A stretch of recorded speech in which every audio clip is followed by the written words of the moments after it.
where you feel, you know, kind of the edge has to be given? You know, a lot of the times you could look at officials and expect, you know, what results might be just based off of the game. But like we were talking about before, Team Bold, they don't scrim. So good luck kept trying to get any of that. So I think the way that they've gone about this is actually pretty decent. You know, they've given at least 3 comfort heroes for them. Like, Weeha loves playing the Coddle, Pablo has a fantastic Ruda, and Bengen, Undying, very, very stable there, with Drow just being a solid meta hero as well. Sand King, not quite as convinced about that from Zip Zapper, but he's a very, very capable player. So with that being said, I'm probably still going to favor the D2 Hustlers, just because I feel like they've got plenty of way able to just get on top of this Drow Ranger, and outside of the Sand King, no real way to stop that. As long as SK is being controlled, I think D2 should take it.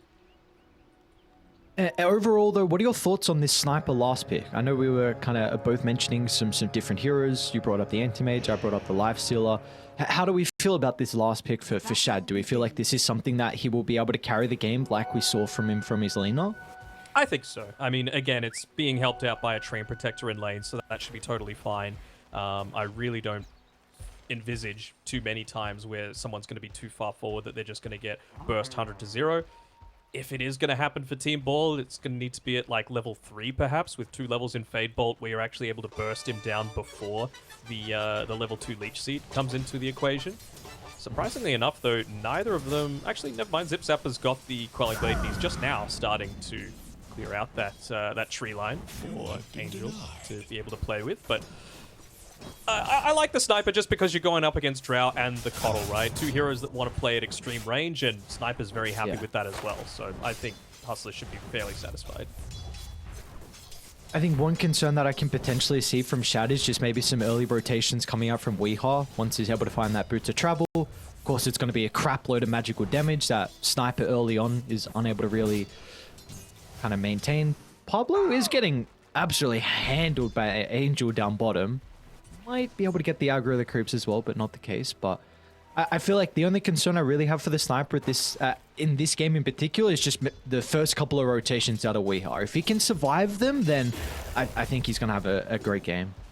Look at that range on the Leech Seed. That's the most busted thing about this. Like, the increased range that they gave to it, and it has a 650 rating.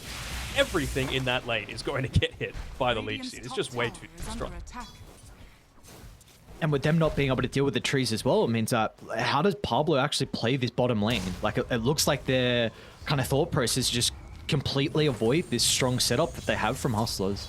Yeah, with great difficulty. That's how he tries to deal with it. And I mean, Alex is doing the right sort of thing. Again, he's in a very hard lane against this Undying, so the way to combat that is don't lane against it. He's trying to manipulate the creep wave to get it built up a little bit further so it pushes back into the lane, but Bengen, to his credit, he's doing a fantastic job as well of doing the exact same thing.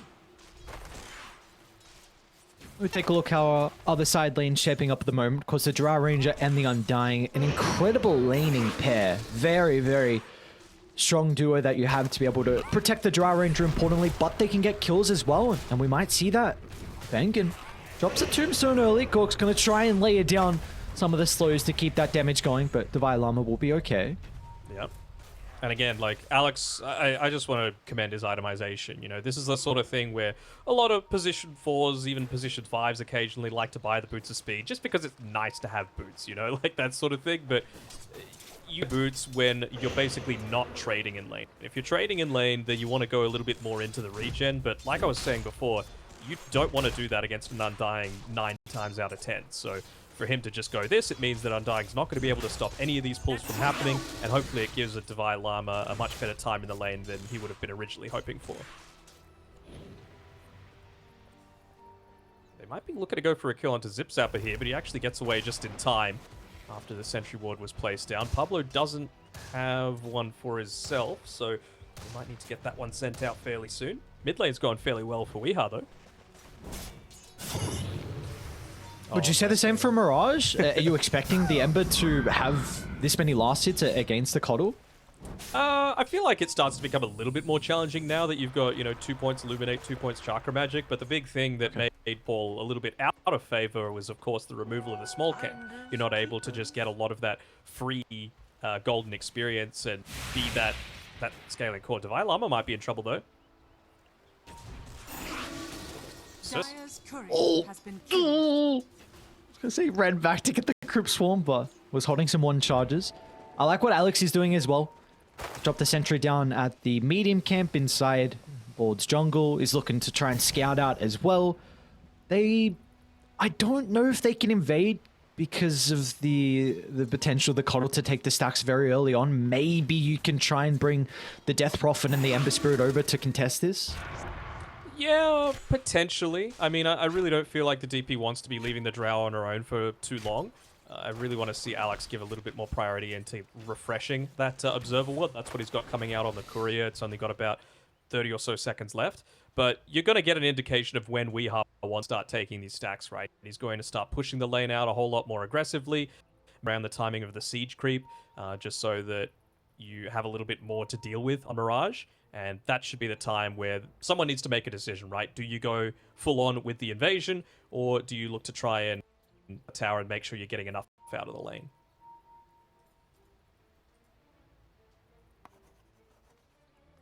Certainly wasn't expecting Mirage to be this healthy, though, at the very start.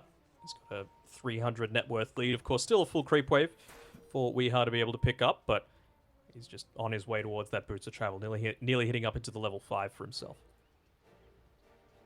Is that the skill point you need to be able to take the stacks? Like, when does this Coddle kind of go back to the jungle and look to excel his farm?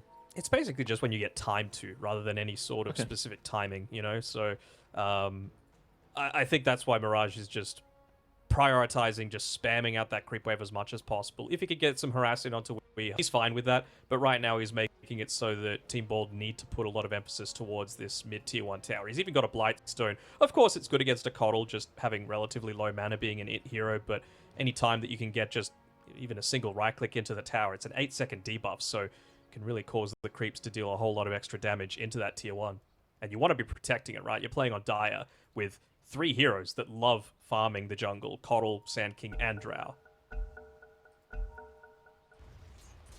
Yeah, it's a good point. Bring up the kind of the Sand King wanting to be the one farming the jungle as well. That's something that we saw when the Sand King was getting picked up, where you just farm the ancient stacks with like that first epicenter of the game. And it does look like we're going to see Pablo start to fall back to the triangle and make some more stacks as well for Team Bald. So really, it's going to come down to how can D2 Hustlers continue to get that information of the stacks that are going on. They should know it's happening, right? Like, it's pretty rare that Sand King is allowed to just sit in this lane without too much threat. He's actually going to move on forward, dropping a second sentry ward. He might just die here, though. That he might indeed. Another round of the shrapnel from Shad. One more charge to work with. The right click from Angel. It's not enough, though. Zip Zapper just is able to scurry away on the slither of health. So the Sand King will be okay. Does mean that he's going to go quite some time without getting any of this farm and valuable experience, though, as Alex, again, just investigating. Even if he's able to sap a lot of this experience, I think he should be relatively happy about that. Just because that's going to be, again, the thing that stops the Coddle from snowballing. Is Mirage, with his level 6, he realizes that they've got vision up on the high ground because of some clever pathing, making sure that he was in range of that tier 1 tower. So he knows where his team can look to make moves at every stage. We see those moves coming out as well from both sides. Looking to try and contest his first power into the game. The top spawn, Mirage is able to play around with the regen. Nothing too crazy to enable the rotations, but he is looking to protect Alex as they go for the D ward. The one that's most happy about this happening is Devi Lama, right? He's just getting a 1v1 lane against the Drow Ranger. Not insane kill threat coming through from Gork's Drow, just on its own. You really need that Undying to be able to buff that one up. So maybe now as he's making a walk back, he's just being a little sneaky here, isn't he? And this is the thing, right? With the support Ricky, you're basically just a sleep dart into a smoke screen, right? But his job past that point is just get on top of the Drow Ranger and stay there. The Lama's going to be in some trouble here. Look to actually just siphon TP up. Easy like that. Tombstone now on cooldown and no concerns. That's the thing, right? It's something that they're going to have to deal with for quite some time, and it really is quite heavily on the back of Zip Zapper. But yeah, like, it's really just Alex's job to remove the marksmanship once the team fight starts to begin, right? Just top the Drow Ranger, make sure that's constantly disabled, and just try and live for as long as possible. Be annoying, essentially, is the name of the game for most Ricky players. And even probably the Ember Spirit in a game like this as well. Again, Mm-hmm. considering how good of a start that Mirage has had, top of the net worth, and we're going to see him working to probably a pretty early BKB, and with that BKB can very easily get on top of the Drow Ranger to also continue to kind of ruin the marksmanship game for Yeah. Gork, but Certainly. I'd say his priority is a little bit more on the Coddle, right? Because that's where a Okay. big part of the damage is going to be coming out early on into the game. And you can see not too out of the ordinary. Oh, top lane. rotation, actually. yeah, here we go. Mirage could have looked to try and TP in, but Gork with the level up in the Gusk will give him some space to push on back, but they still have the chains locking him down. The question is going to be in regard to the damage, but it looks like that will come through after the last round of the slight as Mirage picks up first blood 8 minutes in, but Weehar's going to make his own movement as well as the Coddle will answer back, getting the kill onto the Ricky, but D2 Hustler's more than happy with that exchange. Yeah, of course. Getting the first blood, getting it onto your mid laner, that's exactly what you're wanting, and preventing Gork from continuing to have a great time in this lane. They realize how important Devi Lama's game is if they're going to open up the map. Again, playing against Dire, it's very important to try and take out these towers as quickly as possible so that you can look to invade as much as you can. Oh, look at this. This is a really cool movement. They refill the bottle of Mirage, and then they're going to smoke back to top. Gotta be They're careful. not showing the Undyne Ember can't leave the mid. lane. Gork, he's in trouble. Exo committed. Once again, the silence to get some the distance away, but I pre-tip. don't think it's going to be enough this time. As look at the tips coming out. Everyone giving Never Gork mind. something to say, but they will be able to secure the kill. And now can look to get some damage onto the T1 tower as well. Some mental damage there. I wasn't quite looking at his webcam. Hopefully he keeps it PMA. Gork, you know, it's all about the PMA for him. And I mean, he is the big thing that's going to carry this game through. None of the other heroes on his team are going to be doing any kind of sieging, so very important that he doesn't fall too far behind. Mirage is onto another one. They've got Angel nearby to work with. It looks like Hustler's going to be able to secure another kill, so... And this is really the person we've been speaking about. Yes, we've sung the praises of Shad so far on his leaner performances, but Mirage, really the unknown position 2 player for D2 Hustlers, and off to another great start. Absolutely. It's all about those pub stars, man. A lot of the great players started out as pub stars. We are probably one of the first ones, actually, to come through into the scene, and 2-time TI runner-up. He's made a great career out of him. What would we like to see out of Weehar in a game like this? He's had the boot to travel for a little bit of time. We haven't seen his first real aggressive maneuver. It's been a lot more reactionary to that top lane. I'm just thinking, like, what are they... Maybe it's around the timing of the Blink Dagger on Zip Zapper. Just, again, holding people in place so that you can actually get full effectiveness out of this Keeper of the Light. By that point, he should hopefully have the Spirit Vessel start to build up charges into that, and then just constantly be roaming around with this SK and allowing the Drow to sit back and farm. See, If they 5. want to invade and farm on the enemy side of the map, that would be even better. Do see the economy game though for Team Bold. A lot of stacks from the boys as supports. I think it was 5 for Rubik and 4 for the Undying as well. So big reason why Zip Zapper's pretty close. Actually hasn't farmed his Yeah. Ancients just yet. He was walking underneath that ward previously. They're going to be able to back off, and actually the Ember Spirit ended up walking under Team Bold's own runes, so they're actually making a rotation back. Very short TP by Weehar. Means that he's not going to be able to do too much after this tower does eventually fall down, though, so he's just going to go default back to farming. Again, it is very important for him to get up into that Spirit Vessel if they're going to be able to make anything out of this. Giving a lot of priority over to Angel as well, though. Giving him a lot of the solo farm. He TP'd mid previously. He's got bot covered entirely for himself now, and he could afford to just go into the energy booster right now, but I feel like that Blink Dagger is going to be his main priority. On top of the Drow, on top of the Keeper of the Light, that's where you want to be. You can just see the pings on the map as well. They're saying, well, can't be farming top, so there's only one place for Gork to be. Wouldn't be surprised if they try and make a bit of an aggressive movement into there, and well, you can see Alex exactly where he's moving. Don't They do should be able to kill. Don't do it. Don't run up the high Information, ground. man. Yeah, that's true. Mirage. She's also going to try and brute force up. I don't know if he can Some do this on his information. own. I guess the one thing is still the lack of controls for Team Board at the moment. I would have loved it if Mirage. Divine Llama had popped the Exorcism at that stage and was just pushing mid tower while Mirage was doing all that, because he had the haste available, so could have very much just gone for a bit of a distraction play while you take that tier 1 and really open up the map for D2. They might end up getting it anyway. Well, bottom without lane, it. they caught Shad. Zip Zapper being able to cancel the TP. Alex would try and move down, but there's nothing a Ricky can do. Zip Zapper just was there in the nick of time to stop Shad from TPing out, and that is a big kill for Team Bald now. Let's see what they want to do with it. They need to bring a lot more members to try and contest this bottom tower as Weeha steps far forward.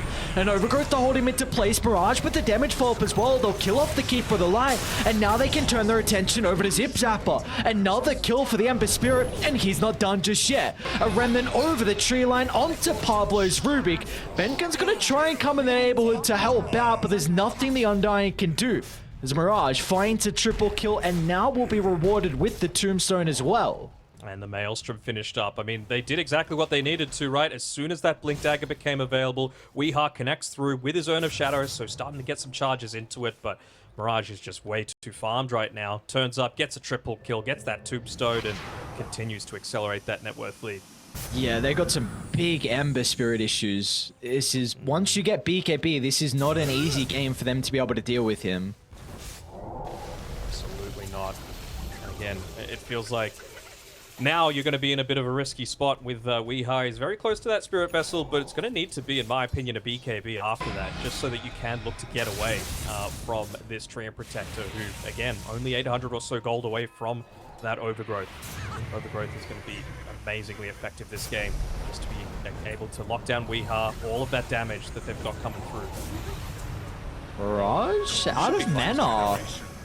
Oh, They're going to be able to cancel it pretty early on. They need Zip Zapper, but that is 5 He's heroes. a bit too far away.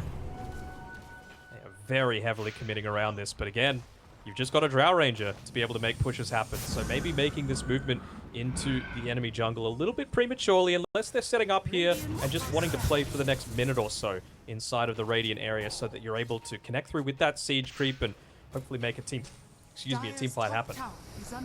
Is this not a concern, though, in regards to how you can take objectives on Team Board? Because you're against the Treant Protector. Like, you have to bring every single member to take this tower down, and you don't really have that sieger. Drow's, yes, not bad, but it's, at this stage of the game, nothing like an exorcism. And it's not what you want to be doing as the Drow, more importantly, right? The 30 seconds that you spend trying to take a tower is 30 seconds that you could be spending getting, 400 net worth from somewhere else on the map. But Yeah, and we just see there, like, that's a potential for them to trade towers. You lose your tier 1, but then you're not set up for bottom, so now Radiant, they can consider about coming down to defend it. Like, Angel's already going to look to TP, and they've got Glyph to work with as well. level 4 living armor, so this tower is going to be very, very difficult to take down. You can see everyone's just trying to farm right now on Hustlers, and I believe they all have TP available as well, so they can come down here if they feel it is necessary. Siege creep, though, is going to make it a little bit more challenging. Let's see if they do end up committing those TPs.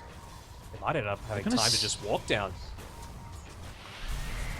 No, we'll run into the Ricky. They got the dart. Sleeping Dart already picked up. It's going to be able to buy him some time. A great ward on the higher ground for them to play with, so Weeha might consider about moving forward. They're going to need the stuns, and that's where Zip Zapper can come into play. And they catch up to the Ember Spirit, though. Mirage stinking off back towards the town. Looks like he will be okay. Oh, Sankey actually finds the angle. A jump on in, but now he might be in trouble as Shad freely getting the right clicks off to the left side. So in the end, a 1-for-1, but not the worst for Team Board. You get a big streak out of the Ember Spirit, and you find that tier 1 tower bottom. Up the 4-staff as well for the Sand King. Obviously important for himself in terms of how he's able to commit into these team fights. Will they be able to get a kill onto the Rubik? Don't think so. But even just, again, something else that's going to provide a little bit more safety and security to Gork. Very important for him to just be standing back with that marksmanship, always active and laying out those salvos of arrows.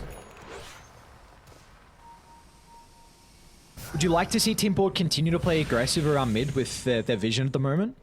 Just don't think they can, to be honest. The big reason why they took bottom tower is because they had a siege creep and they don't have that mid. So I think Alex is doing the right thing, not committing too heavily because he knows that they've got vision around that high ground, but wanting to be there to be able to stop any kind of action that might lead to a couple of pickoffs, and then maybe that allows you to take the tower, but you can't just brute force your way into it at this stage.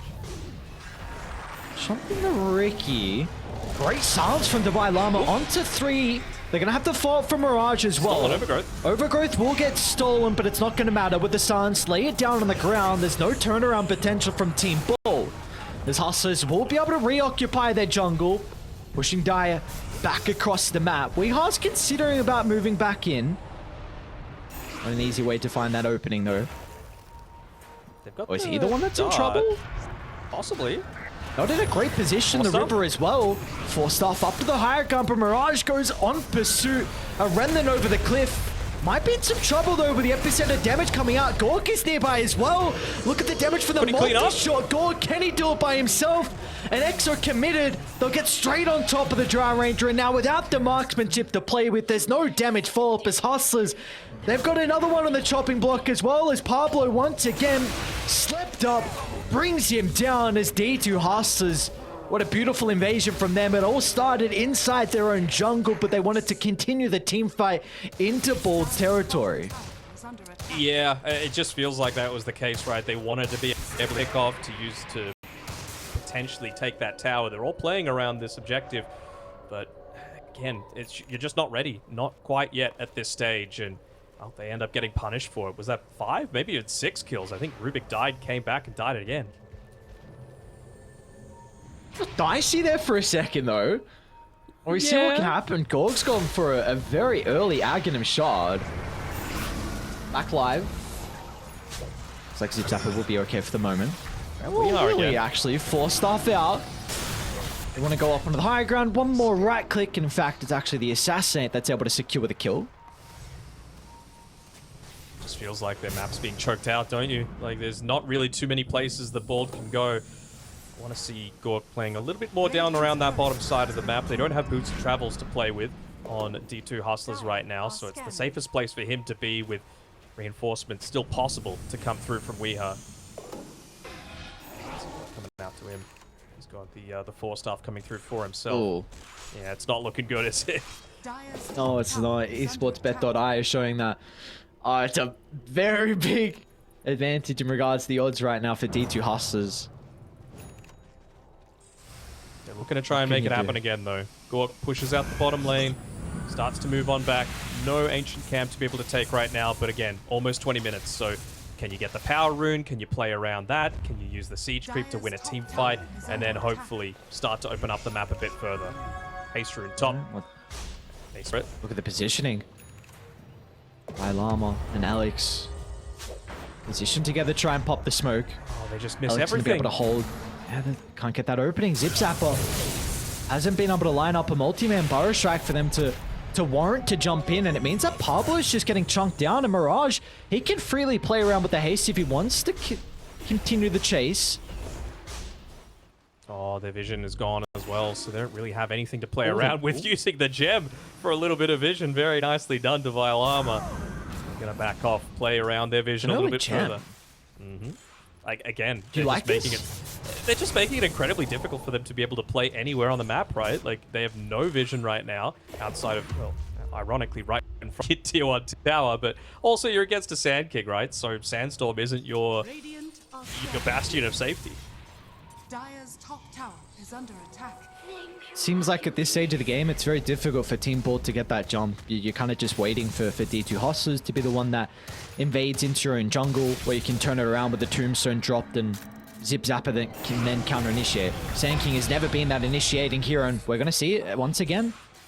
It's just easy poke down. Make sure you don't group up, get the kill into the Undying, and Hustlers are playing around Roche. They know they are well and truly strong enough to be able to take this. And they're going to commit for it as well.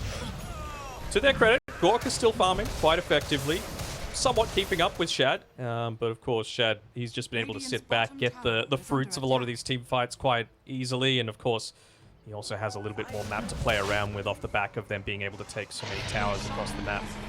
There we go. Just more given through to Mirage, enabling him even further. They might look to try and get a kill here onto Weeha after they see the Illuminate come through, but feels like he doesn't have the follow-up damage to be able to make it happen. We're going to look to try and TP top and maybe catch out Alex. Is one on the cliff. Scout out Zip Zapper though. Maybe Getting got team three boards smokes to play with on Hustlers. They're coming. They're starting to move into the jungle, but they have their own cliff fort as well to scout this out. But no one's farming is the big issue. It's only Gork that's getting a little bit across the map, so this net worth is continuing to grow. Yeah. That's the thing, right? They don't need to fight right now. They'll probably be able to find a pick off here onto Alex, unless... Maybe Even not. just Maybe gonna get Ray away? can turn it around. For staff to be able to reposition a really defensive use of the tombstone as well, just in case D2 Hustlers wanted to go for more. It's kind of a big ability now on cooldown. Very difficult for you to set that formation up inside the next team fight. Remnant stolen by Pablo. That's going to be very effective at just giving a little bit more mobility, excuse me, for these team fights. We've already got Hurricane Pike and 2 4-staffs. Wait, 3 4-staffs actually on team boards, so it's just a question of how effectively are they going to use it.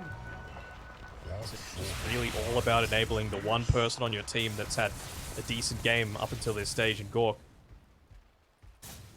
Is he at that stage though where he can show up to fights, or do you just have to kind of sack this next turn and hope that Gork can find the BKB before they go for another push? Yeah, you're going to need that BKB. I mean, ideally, you just want to wait out this Aegis as well, so that when you do commit into the team fights and you use your one stun, or your one reliable stun rather, it actually ends up converting into something.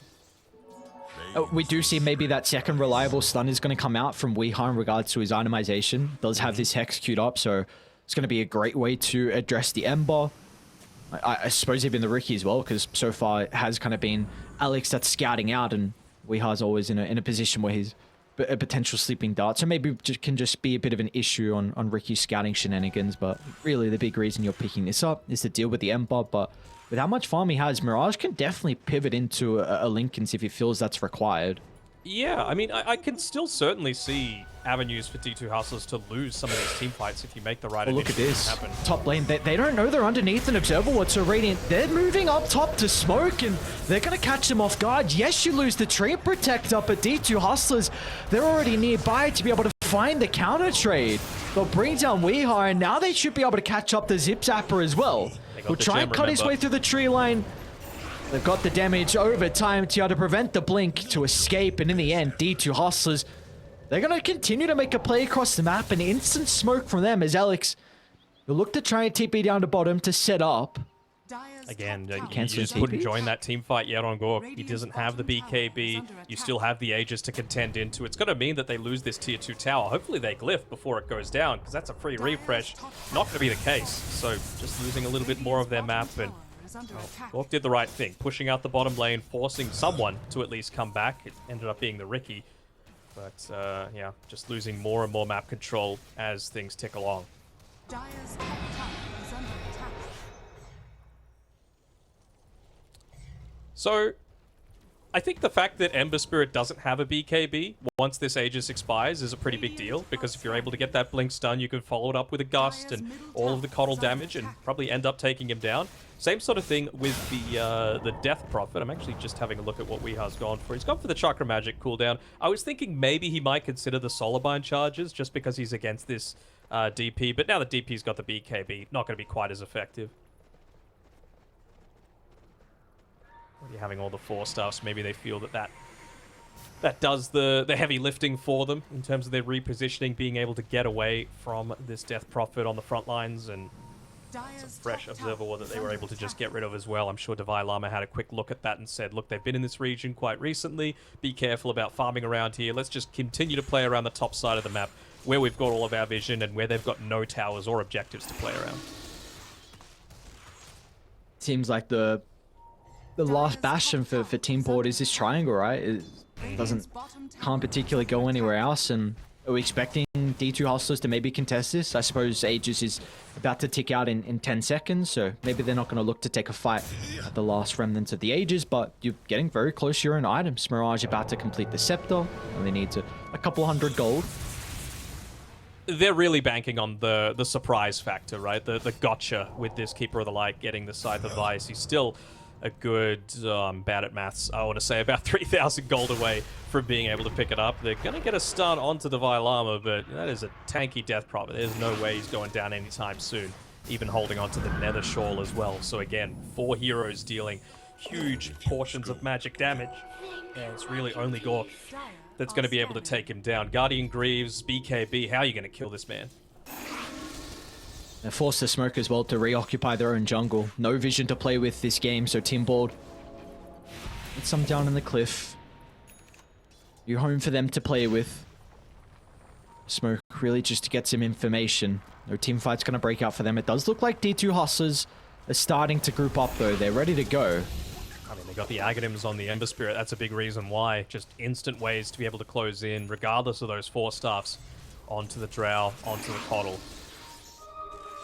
They're getting really lucky as well. Psychic Headband. Up until this point, Ricky was holding the Eye of the Vizier. Pretty sure he's just going to be able to get that Psychic Headband for himself. Be able to, again, use the active on it as well as not have to suffer the reduced mana pool.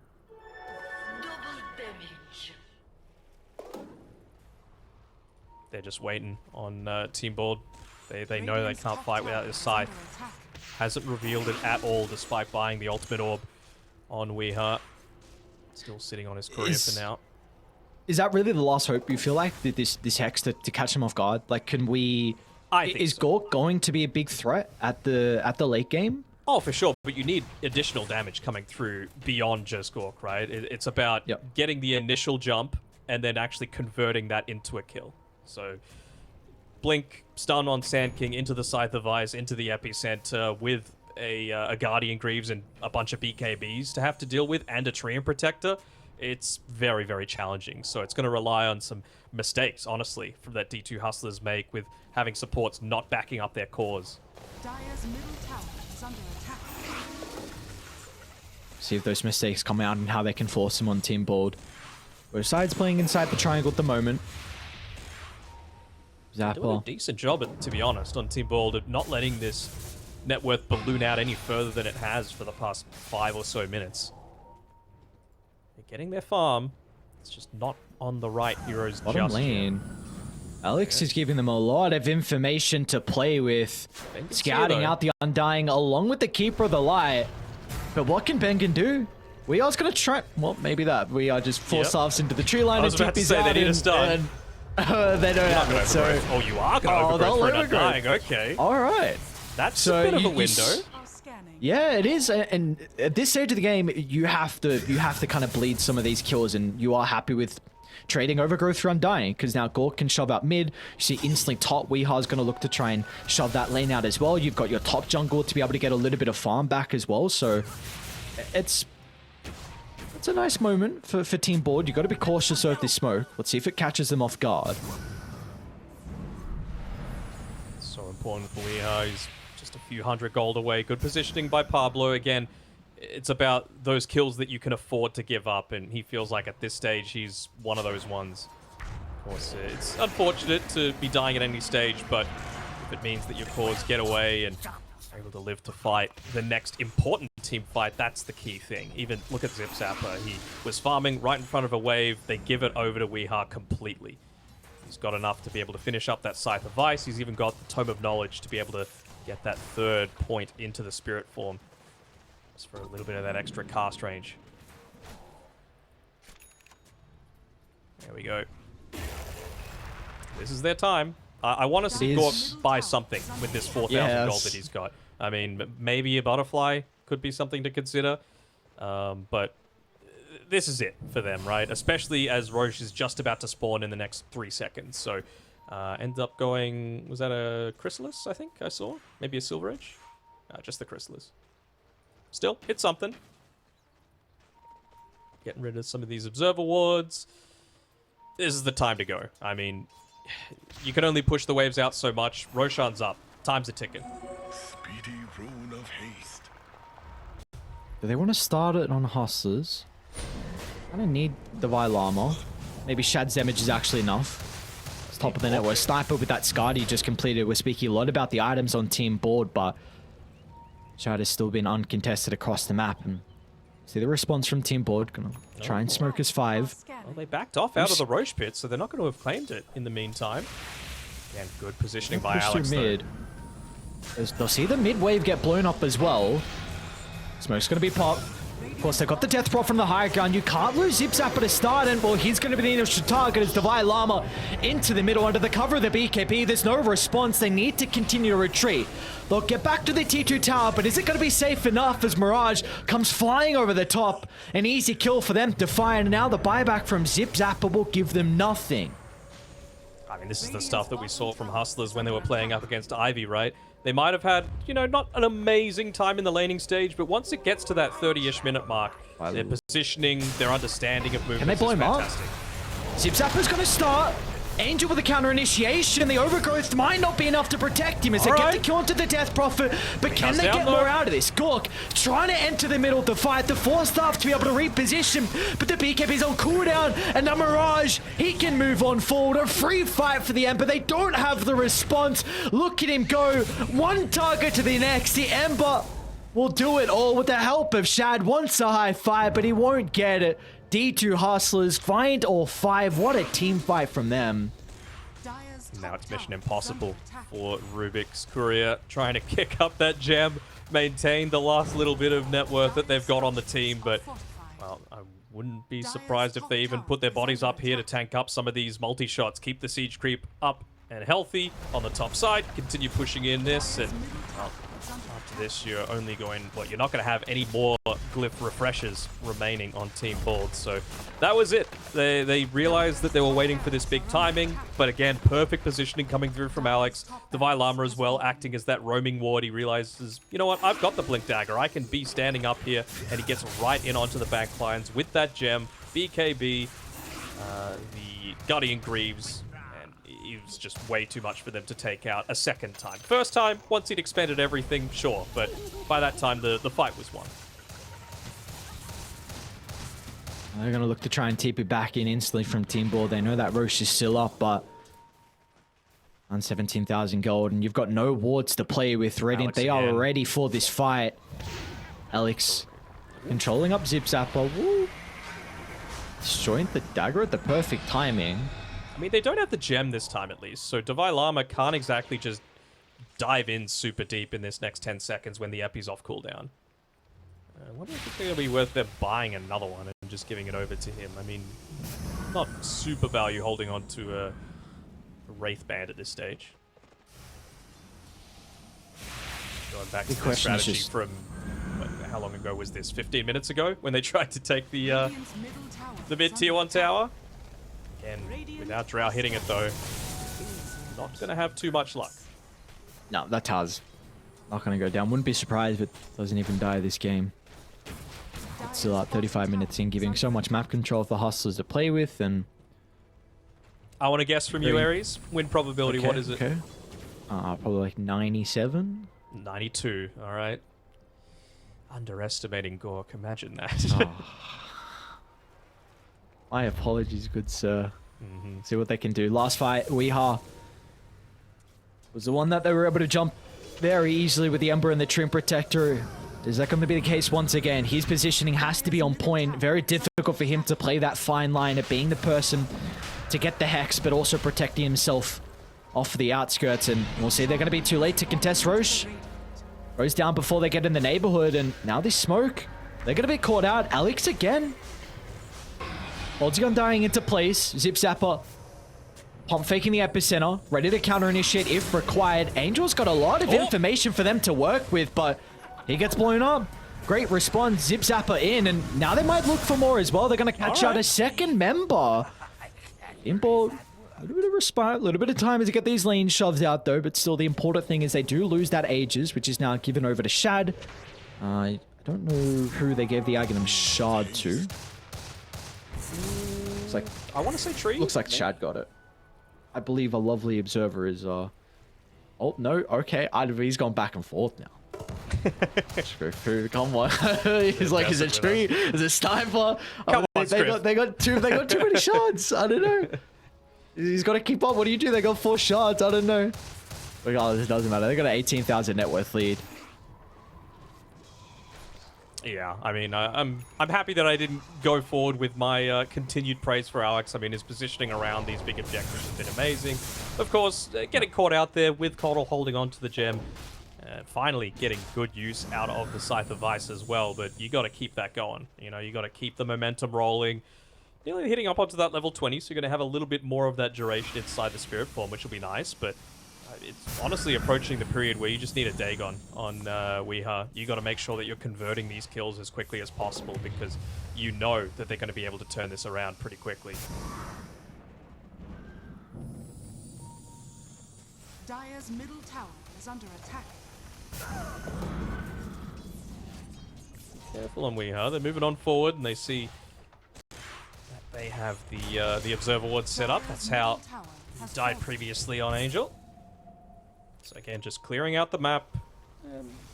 It's down the bottom side of the map, just saying, you know what, we got 3 minutes on Aegis. That's plenty of time to just secure control inside of the enemy's triangle, push out the bottom wave, take out all of the outer towers, and then, well, they had a rough time finding anywhere to farm previously. Now what are they going to do? It's like Manta Styles next on the agenda for Gork, though. Nice way to be able to get out of the silence, the chains, and the overgrowth. Got a pretty nice neutral item as well to work with the Ninja Gear, but even then, it's going to be a miracle to enter this game once again. 94 probability, hasn't gone up too much since the last time we brought it up. Very impressive showing from D2 Hustlers, and kind of the man looking at his Mirage with his Ember Spirit. Got to give big praises as well to the supports and what they've been able to do this game. Second game we've seen now for Alex playing on the Riki, and I wonder if this is something that teams need to be considering, because they, in both those games, we saw no ways for them to be able to address the Riki. Like, Alex is just providing them so much. He is, but then you got to make sure that the Lina and the Bat are gone as well, and the Brood Yeah, it's what do you do? What do you do, man? It's like, oh my god, you gotta man out these heroes. Then you Treant Protector let through as well. It's just... He did pick it up third, so, you know, maybe it's something in the second phase bans. I wouldn't be surprised if D2 Hustlers look to prioritize the Riki a little earlier in the draft, to be honest, next time around, if they do allow it to go through. They are a little split. They don't know that Alex is away from the team, so if they end up making a jump right now, that would be really advantageous for Team Bald. Gotta get that jump though on Zip Zapper. They just don't want to do it on the Sniper. They're only showing Chad right now. Shad. It's alright. It's understandable. Uh-huh. Chad the Chad, I said it first. That's right. Let's go. Let's go. I feel like I've said it before. No. You didn't say it today. Mm-hmm. What do you mean? What do you mean? Mm-hmm. What do you mean? Maybe I said we it gave myself. what we gave we gave a quota. Yeah, we It was, did. it was a one quota of Shad the Chad, and no one said it so far yet. Well, you've said it twice now, so you're ruining your own quota. Oh no. I make the quota, it's right. I can go over a little bit. Mm-hmm. They got 30 seconds left on this Aegis. Did they need more farm? I don't necessarily think they do. I think they just want to put it beyond a shadow of a doubt. They're saying, look, Coddle's realistically not going to get too much more farm than he is right now. Like in terms of items outside of the E-Blade and the Dagon. And even then, the synergy isn't that amazing, right? Rubik, Undying, you're not buffing up their damage too much, and it's going to stop Drow from doing any sort of damage. So you got to make sure you pick the right target for it to go towards as well. I believe that's Lincoln's being picked up by the sniper, so he just wants to make sure he's not getting hexed 100 to 0. You've got Guardian Greaves on the Death Prophet, so you're going to need to use the Scythe on her immediately. It's just a question of, like, who are you actually killing in these fights outside of maybe the supports? I can kind of understand the hesitance from Hustlers, though. Like, if Border ever going to win a fight, even though they're this far behind, like, high ground is probably that best spot. They've got great defenders with being able to siege from far, and if you overcommit into a tombstone and then all the slows they have, it's going to be very difficult to get back out if the BKBs are on cooldown and you can't work with them. So, like, you have to be, even though you have a 21,000 net worth lead, you still have to take a really, really good fight. You can't make a lot of mistakes with this siege. So, like you said, you know, they don't have many items, but it's like, it's still very difficult. Maybe it's just around that understanding again. You know, Alex was in the perfect position right as they took the second Roche, and they're going to understand, look, Bald probably have a good finger on the pulse of when that next Roche is potentially going, so let's just continue to farm, and then... Oh, no. They might be able to get a pick off here onto the Undying. Again, not the highest value target to be able to pick off outside the base, but every little bit helps. Means that they're going to have even more reduced vision. If you have a look over at what Bald's map looks like right now, it is pretty bleak. Dark as hell, even during the daytime, as bottom lane's being pushed out as best as they can by Zip Zapper, but I really don't think D2 Hustlers care all that much with a Train Protector just able to pop that living armor on. Dude, it's always depressing when it's daytime and you still see nothing. Yeah. Like, so you just hoard inside your base, nothing you can do, hugging your teammates. You got one person maybe sitting in the jungle like Zip Zapper's doing right now. Gork's just role-playing Sweden right now. You know, during the winter, there's very little daylight. Daylight might be shot for the last time. Pushing outside the base. Bald will not contest this higher ground. Hustlers in a great position to continue to protect this, and there's just nothing they can get across the map. Absolutely nothing, and they know that Mirage is totally safe to go down here. Even if Sand King was still hanging around, he's not going to 100-0 an Ember Spirit. He's set up his Flame Remnant, and well, now you're just going to heal up the tower, push out the next wave. Maybe Gork thinks that he can pick him off pretty quickly, or at the very least expend a BKB charge, but we'll see what ends up happening as we'll need to back on up. Nope, never mind. But he pushes out the lane, right? This is the best that you can do at this stage if you're on Team Bald, right? Just try and get into that next item. Let Drow be that uber beast, essentially. What would you like to see them with the last two wards that Bengen have? Are you considering about using both these wards for Roche, or do you want to try and get a position on the map to fight away from Roche? It's so hard to say, right? Because in an ideal world, what I would do is smoke behind the Roche pit and look to put the wards up so that you're ready to fight. Maybe you can pick someone off in the lead up and pray that they don't have buyback, but they've got the gem still. So what are you actually going to be able to do? PD. Man, yeah, that felt like a 2% increase in chance if they're able to find it. And they were starting to move on over to potentially contest it, but unfortunately we're just a little bit too late to pick it up on Gork. Well, you got a BKB on Weeha. Still looking to go into that E-Blade. What would you even drop at this stage, though? I guess you give the gem over to the Sand King? He's holding on to the dust right now, but we just haven't really felt the damage coming through from Weeha this game, have we?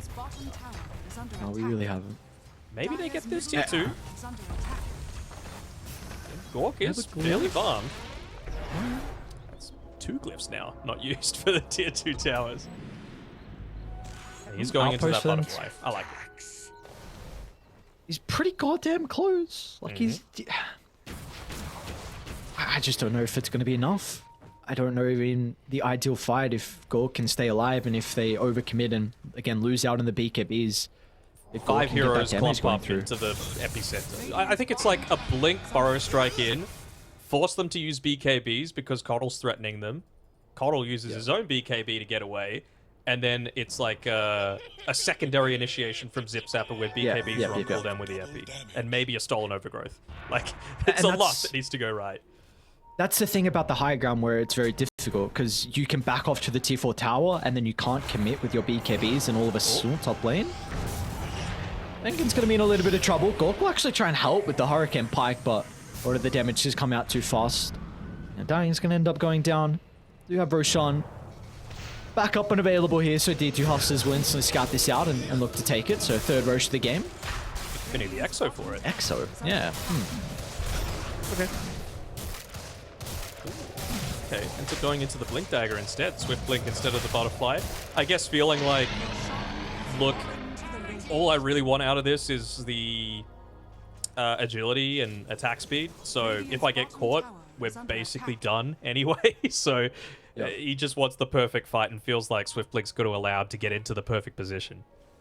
We've spoken a lot about his items as well, but what about this level 25 talent?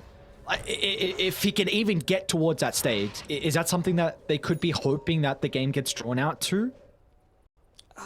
I think they're just waiting for D2 to make a mistake, to be honest. And they've been really committed to not making that happen. They're just roaming around as a team. They're always putting the supports on the front lines. They've got great vision control. They've taken out all of their map, and they're putting heroes that can't die in areas of the map that Bald are potentially able to move to. So I just really like the way that they've been playing it so far. Again, it's a dangerous movement just to take an outpost and then back off and place a couple of wards down, but that's just going to get removed pretty damn quickly. Let's see if they want to fight around it. All right. Angel's going to reveal himself in a quick and easy kill onto the Treant Protector. They might lose Zip Zapper though. Triple 4-star. Get him out, brother. All right. He's drifting. Well, like you said though, like whenever you reoccupy your own jungle, you gotta drop a ward. So they'll lose an observer, which really at this stage is a very important thing for Team Board. You need vision to be able to set yourself up to protect Gorg and make sure he's gonna feel a little bit safer inside these fights. He's hanging around the secret shop. He's scared to even buy that Eagle song because it would put him a little bit short of having the buyback. We've talked about how strong their high ground defense is if you were to overcommit on D2 Hustlers. So not wanting to put anything to chance, always wanting that secondary life to potentially turn things around once again. And he feels safer farming down on this bottom side because that tier 2 tower is gone previously.